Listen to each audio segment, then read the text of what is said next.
Hello बच्चों, आज हम बिहार बोर्ड क्लास 10 साइंस के लिए 27 जून में जो आपका त्रिमासिक परीक्षा के लिए 100 बीबीआई ऑब्जेक्टिव क्वेश्चन करने वाले हैं। ये सभी प्रश्न एग्जाम के लिए बहुत ही ज़्यादा इंपॉर्टेंट है, इसलिए पूरी क्लास को ध्यान से देखिएगा। पीडीएफ चाहिए तो डिस्क्रिप्शन में टेलीग्राम का लिंक दिया गया है, वहाँ से आप ज्वाइन करके मुझे मैसेज करिएगा, मैं आपको पीडीएफ प्रोवाइड करा दूँगी। तो चलिए करते हैं शुरू हम लोग क्वेश्चन को। सारे क्वेश्चन बहुत ही ज़्यादा इंपॉर्टेंट है, तो अपने दोस्तों के साथ भी शेयर करना। पहले हम लोग भौतिक विज्ञान यानी कि फिजिक्स से करेंगे, उसके बाद बायोलॉजी, केमिस्ट्री, ऐसे करते जाएंगे सारे क्वेश्चन को, ठीक है। चलिए ध्यान से देखते हैं क्वेश्चन नंबर 1 से। प्रकाश के परिवर्तन में कितने नियम हैं? तो बच्चों बहुत इंपॉर्टेंट क्वेश्चन है, बोर्ड में भी हर साल पूछे जाते हैं। तो 2 नियम होते हैं, ऑप्शन नंबर हमारा बी करेक्ट हो जाएगा। आते हैं सेकंड नंबर वाले क्वेश्चन पे कि दांत विशेषज्ञ किस दर्पण का उपयोग मरीजों के दांतों का बड़ा प्रतिबिंब दिखाने के लिए करते हैं? याद रखना, ये भी बहुत इंपॉर्टेंट क्वेश्चन है, हमारा अवतल दर्पण हो जाएगा, ठीक है। अवतल दर्पण हो जाएगा, ऑप्शन नंबर बी पे करेक्ट कर लेना। चलिए आगे बढ़ते हैं। क्वेश्चन नंबर यहाँ पे 3 देख लेते, थोड़ा मैं जूम इन कर देती हूँ ताकि आपको अच्छे से क्वेश्चन दिखे। देखो, किस दर्पण की फोकस दूरी ऋणात्मक यानी कि निगेटिव होता है? निगेटिव पूछ रहा है, तो ये हमारा अवतल दर्पण का जो बच्चों यहाँ पे दृष्टि ऋणात्मक होता है, ठीक है ना, निगेटिव होता है। तो फोकस दूरी पूछ रहा है, तो निगेटिव किसका होता है? तो अवतल दर्पण का होता है। ऑप्शन नंबर हमारा बी करेक्ट हो जाएगा। 4 नंबर क्वेश्चन पे आते हैं कि लेंस की क्षमता एसआई मात्रक क्या होता है? तो एसआई मात्रक हमारे यहाँ पे डायोटर यानी कि डी से हम लोग इसको प्रिटेंड करते हैं। ऑप्शन नंबर हमारा क्या हो जाएगा? ए करेक्ट हो जाएगा। आगे बढ़ते इसके साथ क्वेश्चन नंबर 5 देखते हैं। मानव नेत्र के किस भाग पर किसी वस्तु का प्रतिबिंब बनता है? तो बच्चों याद रखना, ये रेटिना या दृष्टिपटल पे बनता है, ठीक है ना, रेटिना या दृष्टिपटल हो जाएगा। ऑप्शन नंबर हमारा करेक्ट हो जाएगा डी। चलिए आगे बढ़ते हैं। क्वेश्चन नंबर यहाँ पे 5 हो गया। 6 नंबर क्वेश्चन देखते हैं। देखो, सामान्य नेत्र के लिए स्पष्ट दृष्टि की न्यूनतम दूरी कितनी होती है? तो न्यूनतम दूरी पूछ रहा है बच्चों, तो यहाँ पे 25 सेंटीमीटर होती है। ऑप्शन नंबर हमारा क्या हो जाएगा? सी करेक्ट हो जाएगा। चलिए आगे बढ़ते हैं। क्वेश्चन नंबर हमारा यहाँ पे 7 देखते हैं। श्वेत प्रकाश का कौन सा रंग किसी प्रिज्म से गुजरने के पश्चात सबसे कम हो झुकता है? तो सबसे कम झुकता है, तो बच्चों याद रखना ये लाल रंग होता है, ठीक है, रेड कलर होता है। ऑप्शन नंबर हमारा क्या हो जाएगा? डी करेक्ट हो जाएगा। रेड कलर जो है बच्चों, वो श्वेत प्रकाश का यहाँ पे कौन सा रंग पूछ रहा है कि किसी भी प्रिज्म से गुजरने के पश्चात सबसे कम झुकता है, तो लाल कलर हो जाएगा, ठीक है। ऑप्शन नंबर हमारा डी करेक्ट हो जाएगा, रेड कलर। चलिए आगे बढ़ते हैं। क्वेश्चन नंबर यहाँ पे देखते हैं 8। निकट दृष्टि दोष को दूर करने के लिए किस लेंस का उपयोग किया जाता है? तो ध्यान रखना, बहुत इंपॉर्टेंट क्वेश्चन, ये अवतल लेंस हो जाएगा। ऑप्शन नंबर हमारा बी करेक्ट हो जाएगा। क्वेश्चन नंबर 9 पे आते हैं। विद्युत प्रतिरोध का मात्रक क्या होता है? तो विद्युत प्रतिरोध का मात्रक ओम होता है, ठीक है, ओम होता है, ऐसे हम दर्शाते हैं इसको। ऑप्शन नंबर हमारा क्या हो जाएगा? यहाँ पे सी करेक्ट हो जाएगा। आगे बढ़ते हैं। 10 नंबर क्वेश्चन देखते हैं। विद्युत धारा का एसआई मात्रक क्या होता है? बहुत इंपॉर्टेंट ये भी क्वेश्चन है, तो एम्पियर बोलते हैं, ठीक है, एम्पियर हो जाएगा। ऑप्शन नंबर हमारा डी करेक्ट हो जाएगा। चलिए 11 नंबर क्वेश्चन पे आते हैं कि 1 एम्पियर 1 यहाँ पे दर्शाया जा रहा है, प्रिटेंड करता है कि मान किसके बराबर होती है? तो 1 एम्पियर का मान किसके बराबर होता है? तो ध्यान रखना, ये 1 कूलम्ब सेकेंड, ठीक है। ऑप्शन नंबर हमारा क्या हो जाएगा? ए करेक्ट हो जाएगा। आगे बढ़ते हैं। 12 नंबर क्वेश्चन देखते हैं।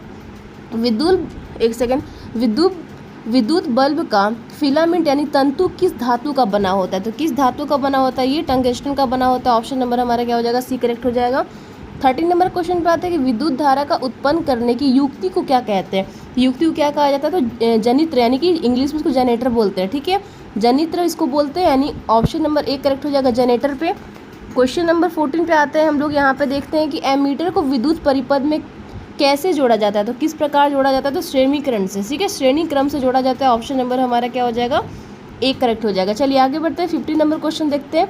वोल्टीमीटर को विद्युत परिपथ में कैसे जोड़ा जाता है? तो ध्यान रखना, इसको हम लोग समांतर क्रम में जोड़ते हैं, ठीक है, समांतर क्रम में जोड़ा जाता है। ऑप्शन नंबर क्या हो जाएगा? बी करेक्ट हो जाएगा। सारे इंपॉर्टेंट क्वेश्चन है, सारे फिजिक्स के क्वेश्चन है, भौतिक शास्त्र के, सॉरी। विभवांतर का एसआई मात्रा क्या होता है?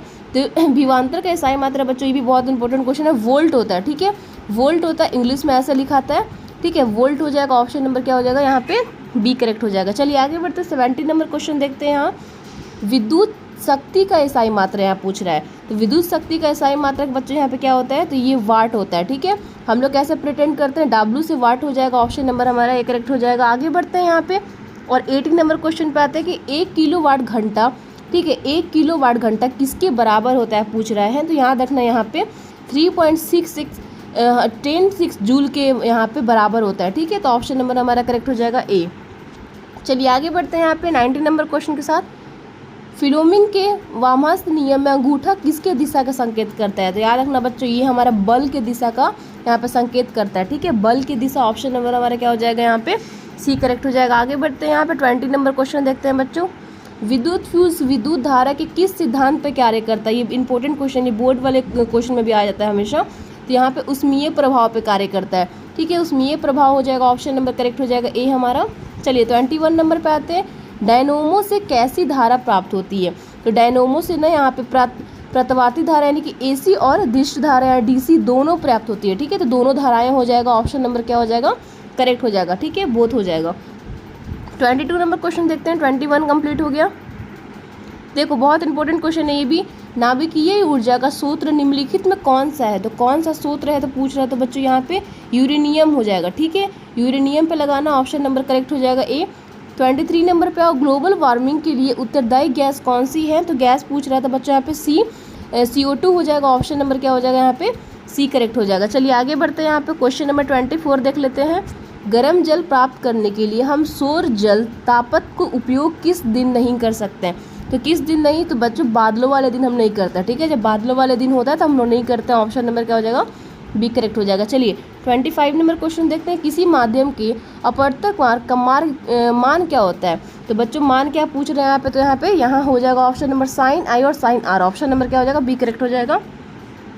चलिए आगे बढ़ते हैं 26 नंबर क्वेश्चन के साथ।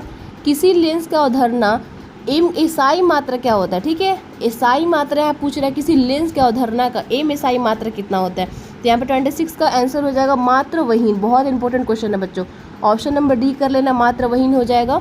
27 देखो, तारों का टिमटिमाना प्रकाश की किस घटना को दर्शाता है? ये भी बहुत इंपॉर्टेंट क्वेश्चन है, ये बोर्ड में आपको देखने के लिए मिलेगा। चलिए तो यहाँ पे तारों का टिमटिमाना बच्चों किस प्रकाश की घटना को दर्शाता है पूछ रहा है। तो यहाँ पे प्रकाश का अपवर्तन। ठीक है, अपवर्तन, प्रकाश का अपवर्तन को दर्शाता है, ऑप्शन नंबर क्या हो जाएगा? बी करेक्ट हो जाएगा। 28 नंबर क्वेश्चन देखते हैं। किसी चालक के प्रतिरोध किस पर निर्भर नहीं करता है? बच्चों क्वेश्चन ध्यान से सुनना, कि नहीं करता है पूछ रहा है, तो हमारा चालक में प्रभावित विद्युत धारा पे नहीं करता है। ठीक है ना, ऑप्शन नंबर डी करेक्ट हो जाएगा। 28 नंबर क्वेश्चन हो गया। 29 पे आते हैं। एक उत्तल दर्पण की फोकस दूरी 20 सेंटीमीटर है, तो किसी वक्रता की त्रिज्या क्या होगी? त्रिज्या क्या होगी? तो बच्चों यहाँ पे 40 सेंटीमीटर हो जाएगी, ऑप्शन नंबर क्या हो जाएगा? यहाँ पे सी करेक्ट हो जाएगा। चलिए आगे बढ़ते हैं, 30 नंबर क्वेश्चन देखते हैं।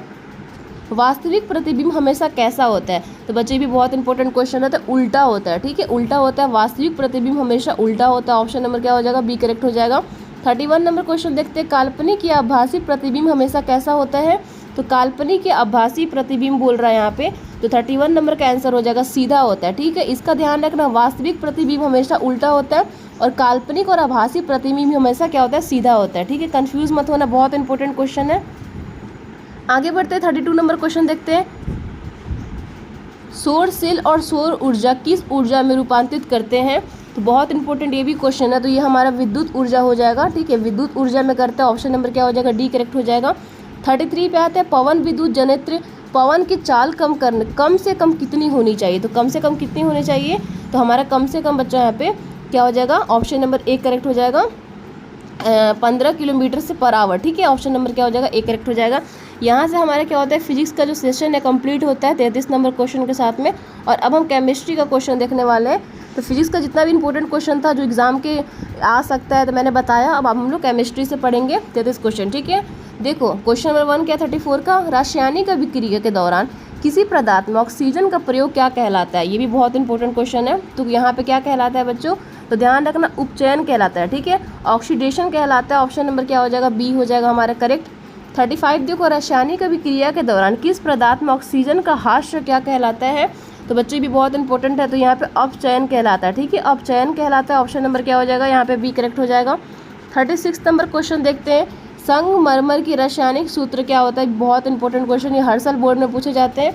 तो संगमरमर का यहाँ पर रासायनिक सूत्र क्या होता है? तो यहाँ पे CaCO3 हो जाएगा। ठीक है, ऑप्शन नंबर क्या हो जाएगा? यहाँ पे ए करेक्ट हो जाएगा। 37 देखो, बुझा हुआ चूना का रासायनिक सूत्र क्या होता है? बहुत इंपॉर्टेंट ये भी क्वेश्चन है, तो यहाँ पे हमारा आंसर हो जाएगा 37 नंबर क्वेश्चन का Ca और ब्रैकेट में यहाँ पे OH और 2 हो जाएगा। ठीक है, ऑप्शन नंबर क्या हो जाएगा? बी करेक्ट हो जाएगा। चलिए आगे बढ़ते 38 नंबर क्वेश्चन के साथ में। अम्ल का pH मान कितना होता है? तो अम्ल का pH मान हमारा क्या हो जाएगा? तो 7 से कम होता है, ठीक है, 7 से कम होता है अम्ल का पीएच मान। ऑप्शन नंबर ए करेक्ट हो जाएगा। 39 देखते हैं, क्षार का भस्म में पीएच मान कितना होता है, तो ध्यान रखना ये भी बहुत इंपॉर्टेंट है, तो 7 से अधिक होता है, ठीक है। अम्ल का पीएच मान कितना होता है, 7 से कम होता है, और क्षार या भस्म का जो पीएच मान होता है वो 7 से अधिक होता है। कंफ्यूज मत होना, यहाँ पे बहुत इंपॉर्टेंट दोनों क्वेश्चन है, कोई भी एक आ सकता है क्वेश्चन, इसलिए मैंने दोनों डाल दिया यहाँ पे। 40 नंबर क्वेश्चन पे आते हैं। उदयसीन विलियम, जैसे कि शुद्ध जल का पीएच मान कितना होता है, तो शुद्ध जल का पीएच मान हमारा 7 होता है, ठीक है, 7 हो जाएगा। ऑप्शन नंबर क्या हो जाएगा, बी करेक्ट हो जाएगा। 41 नंबर देखते हैं, हमारे शरीर का पीएच परास कितने बीज कार्य करता है, तो यहाँ पे क्या हो जाएगा, कितने बीज कार्य करता है, तो 41 नंबर का आंसर हो जाएगा बच्चों 7.0 से 7.8 तक, ठीक है। ऑप्शन नंबर क्या हो जाएगा, बी करेक्ट हो जाएगा। चलिए आगे बढ़ते हैं। 42 नंबर क्वेश्चन में, लिटमस विलियम जो बैगनी रंग के रंजक होता है ये किस पौधे से निकाला जाता है, तो बच्चों ध्यान रखना ये लाइसेंस, ठीक है, लाइकेन हो जाएगा, लाइकेन से निकाला जाता है, लाइकेन में लगाना। ऑप्शन नंबर हमारा क्या हो जाएगा, ए करेक्ट हो जाएगा। 43 देखो, बेकिंग पाउडर या खाने वाले सोडियम का रासायनिक सूत्र क्या होता है, तो इसका रासायनिक सूत्र बच्चों हमारा NaHCO3 हो जाएगा, ठीक है। ऑप्शन नंबर हमारा बी करेक्ट कर लेना। आगे बढ़ते हैं। 44 नंबर क्वेश्चन देखते हैं। धोने का सोडा यानी कि वॉशिंग सोडा जो होता है उसका रासायनिक सूत्र क्या होता है, केमिकल फार्मूला क्या होता है, यहाँ पूछ रहा है, ये हमारा हो जाएगा ऑप्शन नंबर ए Na2CO3 और 0.10H2O, ठीक है। ऑप्शन नंबर क्या हो जाएगा, ए करेक्ट हो जाएगा, लिख लेना कॉपी में। चलो, प्लास्टर ऑफ पेरिस का रासायनिक सूत्र, सबसे इंपॉर्टेंट क्वेश्चन आ गया हमारे बीच में, ये प्लास्टर ऑफ पेरिस का रासायनिक सूत्र क्या होता है, तो 45 का आंसर देना है यहाँ पे CaSO4.12HO2 हो जाएगा, ठीक है। ऑप्शन नंबर क्या हो जाएगा, बी करेक्ट हो जाएगा। ध्यान रखना बहुत इंपॉर्टेंट क्वेश्चन है सारा, ठीक है, हमेशा केमिकल फार्मूला पूछा जाता है। 46 नंबर क्वेश्चन देखते हैं। जिप्स का रासायनिक सूत्र क्या होता है, तो ऑप्शन नंबर हमारा करेक्ट हो जाएगा ACaSO4.2H20, ठीक है। ऑप्शन नंबर करेक्ट हो जाएगा ए। 47 देखो, विरंजक चूर्ण यानी कि ब्लीचिंग पाउडर का रासायनिक सूत्र क्या होता है, जिसका केमिकल फार्मूला बच्चों क्या होता है, तो ध्यान रखना यहाँ पे CaOCI2 हो जाएगा, ठीक है। ऑप्शन नंबर क्या हो जाएगा, ऑप्शन नंबर बी करेक्ट हो जाएगा। आगे बढ़ते हैं। 48 नंबर क्वेश्चन देखते हैं। शुद्ध सोना कितने कैरेट का होता है, तो शुद्ध सोना हमारा 24 कैरेट का होता है, 24 कैरेट हो जाएगा। ऑप्शन नंबर क्या हो जाएगा, बी करेक्ट हो जाएगा। 49 पे आते हैं। कमरे के ताप पर द्रव अवस्था में रहने वाली धातु कौन सी है, तो यहाँ पे हो जाएगा हमारा पारा हो जाएगा, ठीक है। पारा को इंग्लिश में कहते हैं मरकरी। ऑप्शन नंबर क्या हो जाएगा हमारा करेक्ट हो जाएगा बच्चों यहाँ पे ए नंबर, ठीक है, मरकरी होता है जिसको हम लोग पारा बोलते हैं हिंदी में। चलिए आगे बढ़ते हैं। 50 नंबर क्वेश्चन पे आ गए हम लोग। कमरे के ताप पर द्रव अवस्था में रहने वाली अधातु कौन सी है, तो हमारे यहाँ पे ब्रोमीन हो जाएगा, ठीक है, ब्रोमीन हो जाएगा। ऑप्शन नंबर क्या हो जाएगा, बी करेक्ट हो जाएगा, ब्रोमीन पे लगाना। 51 नंबर क्वेश्चन पे बढ़ते हैं। किस धातु को चाकू से आसानी से काटा जा सकता है, तो वो कौन सा धातु है जिसको चाकू से हम लोग आसानी से काट सकते हैं, तो सोडियम और पोटेशियम हो जाएगा, ठीक है, पोटेशियम हो जाएगा। सोडियम और पोटेशियम को हम लोग चाकू से आसानी से काटा जा सकता है, तो ऑप्शन नंबर हमारा करेक्ट हो जाएगा सोडियम और पोटेशियम। चलिए आगे बढ़ते हैं। 52 नंबर क्वेश्चन देखते हैं। देखो, सीसा और टीन की मिश्र धातु को क्या कहते हैं, तो सीसा और टीन पूछ रहे थे, यहाँ पे सोल्डर हो जाएगा, ठीक है, सोल्डर कहते हैं। ऑप्शन नंबर ए करेक्ट हो जाएगा। 53 नंबर देखो, पीतल किसका उदाहरण है, तो पीतल हमारे यहाँ पे मिश्र धातु का उदाहरण होता है। ऑप्शन नंबर करेक्ट हो जाएगा यहाँ पे सी नंबर। 54 नंबर क्वेश्चन पे पढ़ते हैं आगे हम लोग यहाँ पे कि लोहे की परमाणु संख्या कितनी होती है, तो बच्चों लोहे की परमाणु संख्या कितनी होती है, तो 26 होती है, 26 होती है। ऑप्शन नंबर करेक्ट हो जाएगा यहाँ बी। 55 देखो, आधुनिक आवर्त सारणी में तत्वों की वर्गीकरण का आधार क्या है, तो तत्वों की वर्गीकरण का आधार होता है परमाणु संख्या, ठीक है। ऑप्शन नंबर करेक्ट हो जाएगा बी। 56 नंबर पे आते हैं। मेंडलीव की आवर्त सारणी तत्वों की वर्गीकरण का आधार क्या है, तो यहाँ पे हमारा आंसर हो जाएगा परमाणु द्रव्यमान, ठीक है, परमाणु द्रव्यमान हो जाएगा। Option number B. 57 पे आधुनिक आवर्त सारणी में आवर्त यानी कि पीरियड्स की कुल कितनी संख्या होती है, तो हमारे यहाँ पे 7 हो जाएगा, ठीक है, 7 हो जाएगा। ऑप्शन नंबर करेक्ट हो जाएगा ए। 58 नंबर क्वेश्चन देखते हैं। आधुनिक आवर्त सारणी में समूहों यानी ग्रुप्स की संख्या कितनी होती है, तो ग्रुप्स की संख्या 18 होती है, 18 होती है। ऑप्शन नंबर करेक्ट हो जाएगा यहाँ पे हमारा डी। 59 देखते हैं। अक्रिय गैस, उत्कृष्ट गैस, नोबल गैस कौन सी है, नोबल गैस यहाँ पूछ रहा है तो ये हीलियम हो जाएगा, हीलियम हमारा नोबल गैस है। ऑप्शन नंबर करेक्ट हो जाएगा बी। 60 नंबर क्वेश्चन देखते हैं। सबसे कठोर प्राकृतिक पदार्थ कौन सा है, तो सबसे कठोर प्राकृतिक पदार्थ पूछ रहा है यहाँ पे हमारा, तो हीरा हो जाएगा, ठीक है, हीरा हो जाएगा, डायमंड। ऑप्शन नंबर करेक्ट हो जाएगा सी। 61 पे आते हैं। CH4 यानी कि मीथेन में कितने संयोजक बंधन होते हैं, तो ये भी बहुत इंपॉर्टेंट क्वेश्चन है, 4 होते हैं यानी कि 4 हो जाएगा। ऑप्शन नंबर करेक्ट हो जाएगा बी नंबर। 62 नंबर क्वेश्चन पे आते हैं, एल्केन के सामान्य सूत्र क्या होता है, तो एल्केन का पूछ रहा है, तो हमारा आंसर हो जाएगा CnH2n+2 हो जाएगा, ऑप्शन नंबर करेक्ट हो जाएगा ए। 63 देखो, एल्कीन, एल्केन एल्कीन एल्केन 3 होता है, एल्कीन का सामान्य सूत्र पूछ रहे हैं, पे एल्केन था, यहाँ पे एल्कीन पूछ रहा है, तो एल्कीन का सामान्य सूत्र यानी केमिकल फार्मूला क्या हो जाएगा, तो हमारा CnH2n हो जाएगा, ठीक है। और एल्केन का क्या था, CnCH2n+2 था। और यहाँ पे एक और है 64 नंबर क्वेश्चन देखते हैं कि एल्काइन, ठीक है, एल्काइन का सामान्य सूत्र यानी केमिकल फार्मूला क्या होता है, तो ये हमारा हो जाएगा CnH2 और माइनस में यहाँ पे 2 होता है, ठीक है। तीनों को ध्यान से देखना, कोई भी क्वेश्चन उठा के पूछ देगा, तो यहाँ पे ऑप्शन नंबर सी करेक्ट हो जाएगा। 65 में जो कार्बन की परमाणु संख्या कितनी होती है, बहुत इंपॉर्टेंट क्वेश्चन है, कार्बन की परमाणु संख्या कितनी होती है, तो 6 होती है, 6 होती है, ऑप्शन नंबर करेक्ट हो जाएगा यहाँ पे बी। 66 देखते हैं, केमिस्ट्री का लास्ट क्वेश्चन है, क्लोरीन की संयोजित यानी कि वैलेंसी क्या है, तो यहाँ पे वैलेंसी कितना हो जाएगा, तो 1 होता है, ठीक है, 1 होता है, ऑप्शन नंबर करेक्ट हो जाएगा 1 पे लगा लेना। अब पार्ट सी में हम लोग बायोलॉजी का क्वेश्चन पढ़ने वाले हैं, और ये हम लोग 100 तक 67 से 100 तक बायोलॉजी का यानी कि जीव विज्ञान का क्वेश्चन पढ़ेंगे। 67 नंबर क्वेश्चन पे आते हैं, फर्स्ट क्वेश्चन है बायोलॉजी का, मानव शरीर की सबसे बड़ी ग्रंथि यानी ग्लैंड कौन सी है, तो सबसे बड़ी ग्लैंड किसको हम लोग बोलते हैं, तो यकृत यानी कि लीवर को बोलते हैं, ऑप्शन नंबर क्या हो जाएगा यहाँ पे बी करेक्ट हो जाएगा। 68 नंबर क्वेश्चन देखो, पौधों में वात्सल्य यानी कि ट्रांसपीरेशन किस भाग में होता है, तो ट्रांसपीरेशन यहाँ पे पत्ता के भाग में होता है, लिप्स में होता है, ऑप्शन नंबर करेक्ट हो जाएगा यहाँ पे सी नंबर। चलिए आगे बढ़ते हैं, 69 नंबर क्वेश्चन देखते हैं, आयोडीन की कमी से कौन सा रोग होता है बच्चों, तो आयोडीन की कमी से हमारा कौन सा रोग होता है, ध्यान रखना, तो हमारा घेंगा होता है, ठीक है, घेंगा होता है, ऑप्शन नंबर करेक्ट हो जाएगा ए। 70 पे आते हैं, इंसुलिन की कमी से कौन सा रोग होता है, तो इंसुलिन की कमी से बच्चों हमारा मधुमेह होता है, डायबिटीज़ होता है, ऑप्शन नंबर करेक्ट हो जाएगा सी। 71 देखो, मनुष्य के हृदय में कितने क्रोस्ट यानी कि चैम्बर्स होते हैं, तो कितने चैम्बर्स होते हैं, ध्यान रखना 4 चैम्बर्स होते हैं, ठीक है, 4 हो जाएगा, ऑप्शन नंबर करेक्ट हो जाएगा सी। 72 नंबर क्वेश्चन देखते हैं यहाँ पे, रक्त में आयरन की कमी से होने वाला रोग कौन सा है, तो रक्त में आयरन की कमी से एनीमिया होता है, ठीक है, एनीमिया होता है, ऑप्शन नंबर सी करेक्ट हो जाएगा। 73 नंबर क्वेश्चन देखो यहाँ पे, पादप में जाइलम किसकी उत्तरदायी होते हैं, तो बच्चों यहाँ पे जल के वहन हो जाएगा, ठीक है, जल के वहन से होता है, ऑप्शन नंबर करेक्ट हो जाएगा ये हमारा। 75 नंबर क्वेश्चन पे आते हैं, पादप में फ्लोएम किसके उत्तरदायी होते हैं, तो बच्चों ये बहुत इंपॉर्टेंट क्वेश्चन है, भोजन यानी कि अमीनो अम्ल के वहन होते हैं, ऑप्शन नंबर करेक्ट हो जाएगा बी। 75 देखो, स्वपोषी पोषण के लिए आवश्यक क्या है, तो बच्चों क्या आवश्यक है, तो देखो CO2 तथा जल, क्लोरोफिल और सूर्य का प्रकाश, इनमें सभी इनके लिए जरूरी है, तो ऑप्शन नंबर क्या हो जाएगा, इनमें सभी, ऑप्शन नंबर डी पे करेक्ट कर लेना। 76 नंबर क्वेश्चन पे आगे बढ़ते हैं हम लोग, पाइरोवेट विखंडन की कार्बन डाइऑक्साइड जल तथा ऊर्जा देता है, यह की क्रिया कहाँ होती है, तो बच्चों ये क्रिया कहाँ होती है, तो ध्यान रखना ये क्रिया हमारा माइटोकॉन्ड्रिया में होती है, ठीक है, माइटोकॉन्ड्रिया हो जाएगा, ऑप्शन नंबर करेक्ट कर लेना यहाँ पे बी। चलो 76 हो गया। 77 नंबर पे आते हैं, 2 तंत्रिका कोशिकाओं के मध्य खाली स्थान को क्या कहते हैं, तो बच्चों हम लोग कहते हैं सिनेपेस, ठीक है, सिनेपेस कहते हैं, ऑप्शन नंबर करेक्ट हो जाएगा बी। चलो आगे बढ़ते हैं, 78 नंबर क्वेश्चन देखते हैं, मस्तिष्क उत्तरदायी किसके लिए है, तो बच्चों यहाँ पे सोचने के लिए, हृदय स्पंदन के लिए और शरीर के संतुलन बनाने के लिए, इनमें सभी हो जाएंगे, ऑप्शन नंबर डी पे करेक्ट कर लेना। 79 देखो, अमीबा अपना भोजन किसके द्वारा पकड़ता है, तो बच्चों याद रखना ये हमारा कुटपाथ के द्वारा, ठीक है, कुटपाथ के द्वारा पकड़ता है, ऑप्शन नंबर क्या हो जाएगा, ए हो जाएगा। चलिए आगे बढ़ते हैं, 80 नंबर क्वेश्चन देखते हैं। देखो, कीड़वन यानी कि फर्मेंटेशन की क्रिया कहाँ होती है बच्चों, बहुत इंपॉर्टेंट क्वेश्चन है, तो यहाँ पे ईस्ट में होती है, ठीक है, ईस्ट में होती है, ऑप्शन में क्या हो जाएगा, बी करेक्ट हो जाएगा। चलो 81 पे आते हैं, वक्र यानी किडनी किस तंत्र का भाग है, तो बच्चों किडनी किस तंत्र का भाग है पूछ रहा है, तो हमारे यहाँ पे उत्सर्जन हो जाएगा, ठीक है, उत्सर्जन तंत्र का यहाँ भाग होता है किडनी, तो ऑप्शन नंबर क्या हो जाएगा, सी करेक्ट हो जाएगा।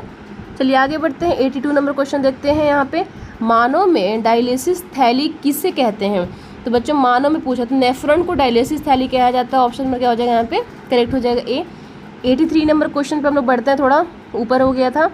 चलिए 83 नंबर क्वेश्चन देखते हैं, तंत्रिका तंत्र की रचनात्मक एवं कार्यात्मक इकाई को क्या कहते हैं बच्चों, तो क्या कहा जाता है, तो ध्यान रखना इसको हम लोग न्यूरॉन कहते हैं, ठीक है, न्यूरॉन कहा जाता है, ऑप्शन नंबर क्या हो जाएगा, बी करेक्ट हो जाएगा। 84 देखो, उत्सर्जी अंग को रचनात्मक एवं कार्यात्मक इकाई क्या है, तो बच्चों ध्यान रखना नेफ्रॉन इसको बोलते हैं, ऑप्शन नंबर क्या हो जाएगा, ए करेक्ट हो जाएगा। चलो आगे बढ़ते हैं, 85 नंबर क्वेश्चन देखते हैं, रक्त क्या है बच्चों, पूछ रहा है कि रक्त क्या है, ये उत्तक यानी कि टिश्यू सरल संयोजिक है, ऑप्शन नंबर हमारा बी करेक्ट कर लेना, ये भी इंपॉर्टेंट क्वेश्चन है। 86 देखो, रक्त का थक्का बनाने में कौन सा अवयव सहायकता होता है? तो बच्चों ध्यान रखना ये हमारा रक्त पेल्ट्रेसिस हो जाएगा, ऑप्शन नंबर सी पे करेक्ट कर लेना। चलो 87 पे आ जाते हैं। अभी हम लोग थोड़ा सा ऊपर चला जा रहा है क्वेश्चन। चलो 87 देखो, कूटपाद किस में पाया जाता है? तो बच्चों कूटपाद हमारा अम्बीबा में पाया जाता है, ऑप्शन नंबर करेक्ट हो जाएगा सी। 88 देखो, क्लोरोफिल वर्णन का रंग कैसा होता है? तो यहाँ पे कौन सा रंग होता है? तो ध्यान रखना हरा रंग का होता है, ठीक है, ग्रीन हो जाएगा, ऑप्शन नंबर करेक्ट हो जाएगा हमारे यहाँ पे ग्रीन ए। आगे बढ़ते हैं 89 नंबर क्वेश्चन देखते हैं। मछली का श्रवण यानी कि रिस्पिरेटरी ऑर्गन क्या है? तो ध्यान रखना यहाँ पे ग्लीस हो जाएगा, ठीक है, जिसको हम लोग गलफड़ा बोलते हैं, ऑप्शन नंबर क्या हो जाएगा? सी करेक्ट हो जाएगा, गलफड़ा। 90 नंबर क्वेश्चन पे आते हैं। मनुष्य का मुख्य श्वसन अंग क्या होता है? तो बच्चों हमारा फेफड़ा होता है, यानी कि लंग्स होता है, ऑप्शन नंबर क्या हो जाएगा? डी करेक्ट हो जाएगा। 91 देखो, घेंगा रोग पनपता है किस वजह से? तो बच्चों जो घेंगा रोग है, मैंने पहले ही पढ़े थे कि आयोडीन की कमी से यहाँ पे घेंगा रोग होता है। एक क्वेश्चन यहाँ पे आएगा कि आयोडीन की कमी से कौन सा रोग पनपता है? तो आप लोग घेंगा में अगर ऑप्शन आएगा लगा देना। और ये क्वेश्चन आएगा घेंगा कौन से रोग से पनपता है? तो यहाँ पे आयोडीन की कमी से पनपता है, ऑप्शन नंबर क्या हो जाएगा? सी करेक्ट हो जाएगा। 92 देखो, पराकोष यानी कि अंतर में क्या पाया जाता है? तो बच्चों ध्यान रखना ये हमारा हो जाएगा परागकण, ठीक है, पोलन ग्रेन पाया जाता है, ऑप्शन नंबर करेक्ट हो जाएगा डी। 93 देखो, मुकुलन यानी कि बूंदिंग द्वारा प्रजनन किस में होता है? तो बच्चों ध्यान रखना ये हमारा करेक्ट हो जाएगा यहाँ पे ईस्ट में, ठीक है, ईस्ट में हो जाएगा, ऑप्शन नंबर बी करेक्ट कर लेना।